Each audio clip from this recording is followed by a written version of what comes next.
I am Dyborn Chibonga. I am the Chief Executive Officer for the National Smallholder Farmers Association of Malawi, NASFAM.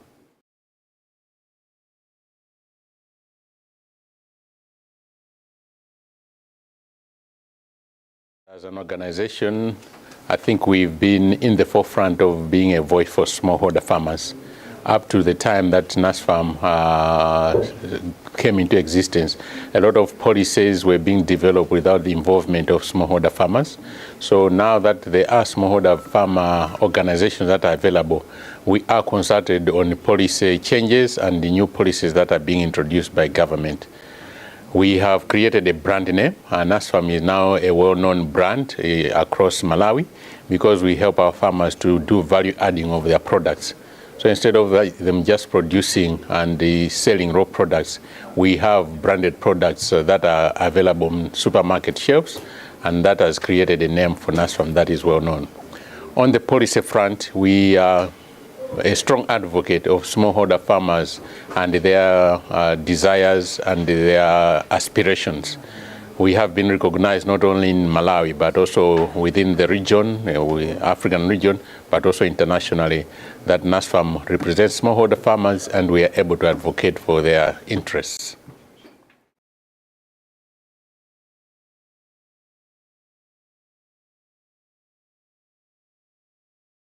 Farmer mobilization and organization is key because when they are working as individual farmers, then they can't achieve much. NASFAM has got 45 associations that the smallholder farmers are organized into. We've got more than 100,000 individual members.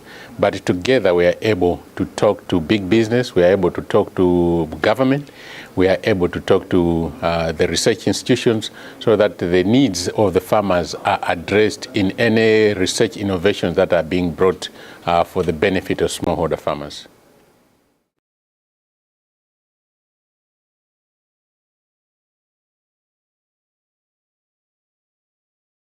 First of all, the challenges. I think the challenges are that when the configuration was being set up, it was seen that the African countries would be trading as blocks, and Malawi belonged to the East African configuration.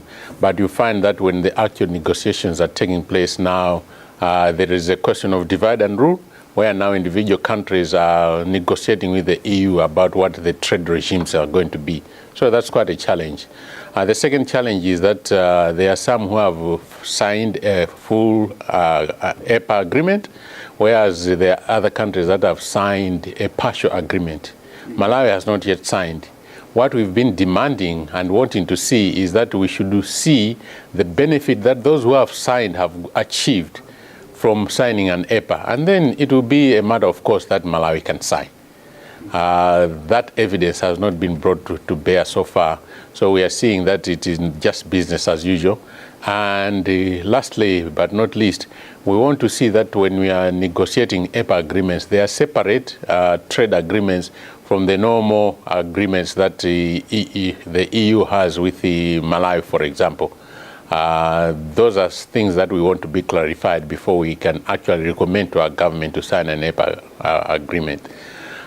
In terms of achievements, I think Malawi trade with Europe has been there from historical perspective, and I can believe and trust that this is something that is going to continue.